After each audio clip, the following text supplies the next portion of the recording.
یہ 20ویں صدی کے آغاز کے وقت جسے ہم پورا کہتے ہیں مڈل ایسٹ، بلکہ صرف مڈل ایسٹ نہیں، پورا شمالی افریقہ سلطنت عثمانیہ کا حصہ تھا، خلافت عثمانیہ۔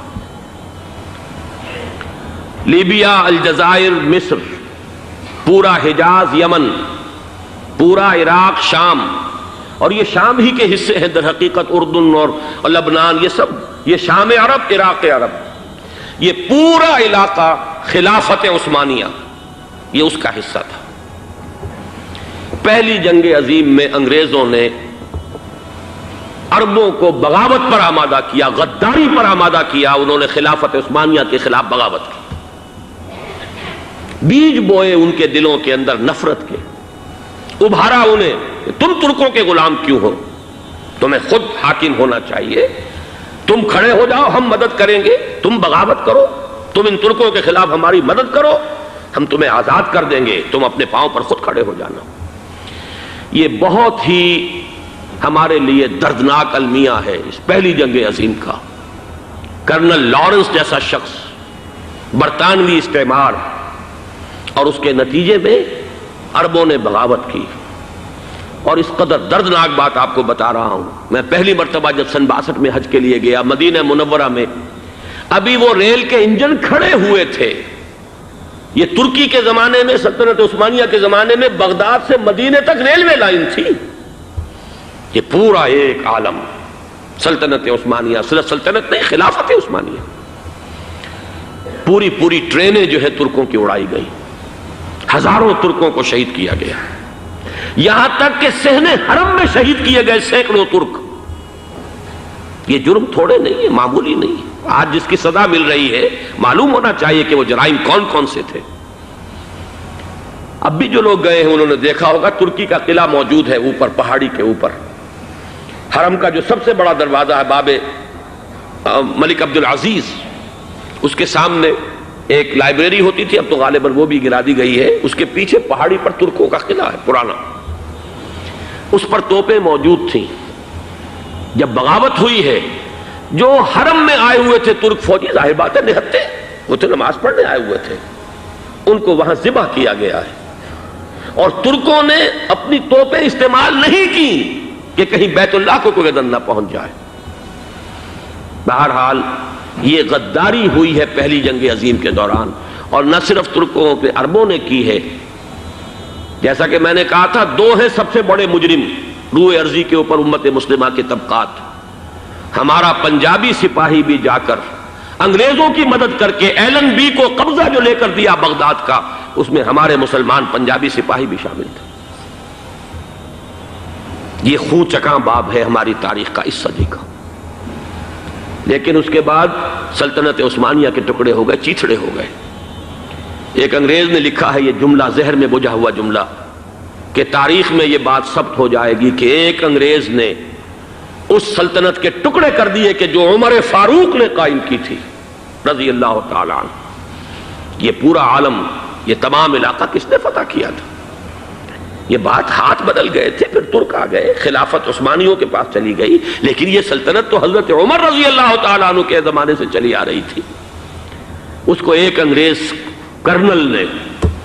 اور اس نے بغاوت پہ آمادہ کر کے عربوں کو اور ترکوں کے پیٹھ میں چھرا ڈھپوا کر ان کے ذریعے سے اور ٹکڑے کر دیے۔ لیکن جب جنگ ختم ہوئی، اب انہوں نے کہا کہ اب ہمیں آزادی دیجئے، تو اب انہیں معلوم ہوا کہ غداروں کو دنیا میں کیا ملتا ہے۔ ٹکڑے کر دیے گئے۔ یہ حصہ عراق یہ انگریز کے پاس رہے گا، شام کا یہ علاقہ یہ فرانسیسیوں کے پاس رہے گا، مصر پر انگریزوں کا تسلط رہے گا، لیبیا اطالویوں کے پاس رہے گا۔ لے دے کر یہ جو علاقہ تھا حجاز، چونکہ وہاں کچھ تھا ہی نہیں، بوادن غیر ذی زرع، یہ عربوں کے پاس چھوڑ دیا گیا۔ اس وقت جو بادشاہ ہیں شاہ حسین اردن کے، ان کے دادا سب سے بڑے غدار وہی تھے، لہذا ان کو اس علاقے کی بادشاہت دے دی گئی۔ اس کے بعد نجد سے ایک تحریک اٹھی ہے، وہ سعودی جو خاندان ہے وہ نجد سے اٹھا ہے۔ نجد میں اس وقت کچھ بھی نہیں تھا، وہ تو صرف ریت کے تودے تھے اور کچھ بھی نہیں، لہذا ادھر کسی استعماری قوت کو دیکھنے کی ضرورت ہی نہیں تھی۔ وہ تو بعد میں تیل برآمد ہوا اور اس کی حیثیت ہو گئی، اور یہ امارات کا علاقہ جو ہے اس کی دنیا میں اب گویا کہ یوں سمجھیے کہ جو سب سے زیادہ اہم علاقے ہو سکتے ہیں روئے ارضی کے نقشے پر، ان میں سے ایک وہ ہو گیا، لیکن یہ اس وقت کی بات میں کر رہا ہوں، کوئی حیثیت نہیں تھی، لہذا اس کو چھوڑ دیا گیا۔ یہ ہے تاریخی پس منظر، یہ لکیریں جو کھینچی گئی ہیں،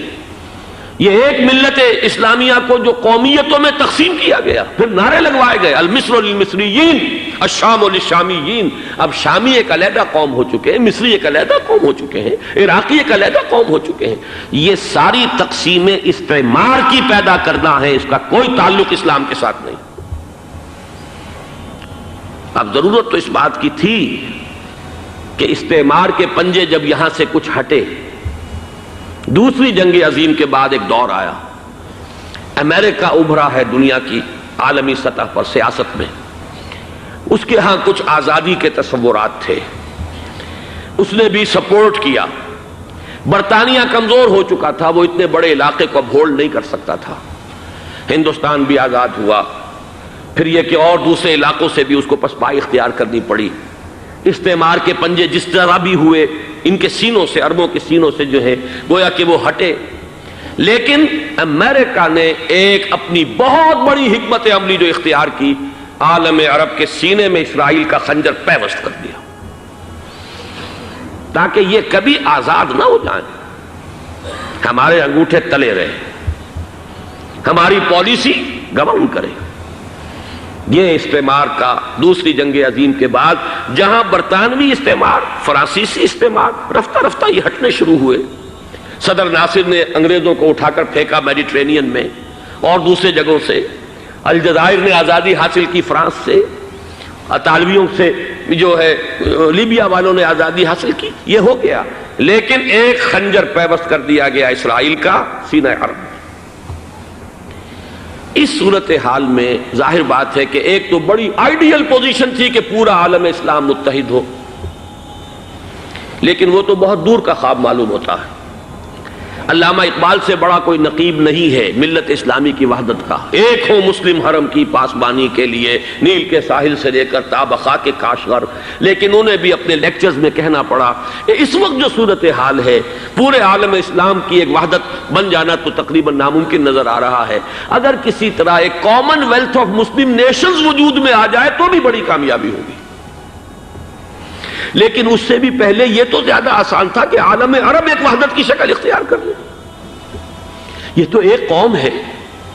اکثر و بیشتر ایک نسل یا زیادہ دو نسلیں کہہ دیجئے، شمالی افریقہ میں بربر نسل بھی ہے، باقی تو سب عرب ہے۔ یہ پورا عالم ایک نسل، ایک زبان، پورے اتنے رقبے کے اوپر بولے جانے والی ایک زبان، یہ تو ایک ہو جائے۔ افسوس یہ ہے کہ اس کا ایک ہو جانا، ایک شخصیت ابھری تھی جو مذہبی مزاج کی شخصیت تھی، جو دینی مزاج کی حامل شخصیت تھی، اگر اس کی قیادت میں عالم عرب متحد ہو جاتا تو واقعتاً ایک بہت بڑا جو ہے مرحلہ وہ طے ہو جاتا پوری عالمی ملت اسلامیہ کی ایک وحدت اختیار کرنے کا۔ وہ شخصیت تھی شاہ فیصل شہید کی، اور اس لفظ کے ساتھ ہی آپ کے ذہن میں آ گیا ہوگا کیوں انہیں شہید کر دیا گیا، کس نے کیا کرایا، کہاں سے تعلیم حاصل کر کے آیا تھا وہ جس نے شہید کیا شاہ فیصل شہید کو، اس کی گردن پر کون سوار تھی، وہ یہودی لڑکی کے جس کے فوٹو بھی شائع ہوئے، ایک گردن پر اٹھائے کھڑا ہوا شہزادہ اپنی ایک یہودی دوست کو، لڑکی کو، اور وہی ہے کہ جس نے جا کر پستول سے شہید کیا ہے۔ جان میں اچھی طرح جان لیجئے، جیسے بارہا میں نے عرض کیا ہے کہ حضرت عمر کو شہید کرنے والا کہنے کو ابو لولو فیروز تھا، لیکن اس کے پیچھے پورا ایرانی نسل پرستی کا جو پورا پس منظر ہے، اسے تو ہر شخص جس کی ذرا بھی نگاہ جو ہے جو صرف منظر کو نہ دیکھ رہی ہو، پس منظر کو بھی دیکھنے والی ہو، وہ تو جان لے گی کہ ابو لولو فیروز ایک فرد کا نام نہیں تھا، وہ ایران کا انتقام تھا عالم عرب سے۔ بالکل اسی طریقے سے یہ امریکی استعمار کا ہتھ کنڈا تھا، اسے محسوس ہوا۔ شاہ فیصل مذہبی مزاج کا شخص یہ ابھر رہا ہے، اور یہ شاہ فیصل کی حکمت عملی کا ذرا آپ اندازہ کیجئے۔ لاہور میں سمٹ کانفرنس ہوئی، اس میں وہ آئے، سب سے ٹاورنگ پرسنالٹی پورے اس وقت عالم اسلام کے اندر شاہ فیصل کی تھی، اور وہ گویا کہ ایک بہت ہی جس کو کہا جائے کہ ایک بہت ایلڈرلی، ایک بزرگانہ ایک شخصیت جو ہے، اور انہوں نے اپنی دولت کے دروازے، عرب میں وہ مشہور تھے کہ نہایت خسیس اور بخیل انسان ہے، اس لیے کہ وہاں وہ خرچ کرتے تھے حساب کتاب کے ساتھ، لیکن ان کے خزانے کھلے ہوئے تھے عالم اسلام کے لیے، ادھر بھی مدد ہے، ادھر بھی مدد ہے، ادھر بھی کام ہو رہا ہے، ادھر بھی کام ہو رہا ہے۔ پھر انہوں نے تیل کا ہتھیار استعمال کر کے ایک دفعہ امریکہ کو دن میں تارے دکھا دیے تھے، لہذا ان کا ہٹایا جانا سین سے یہ امریکی استعمار کے لیے لازم تھا۔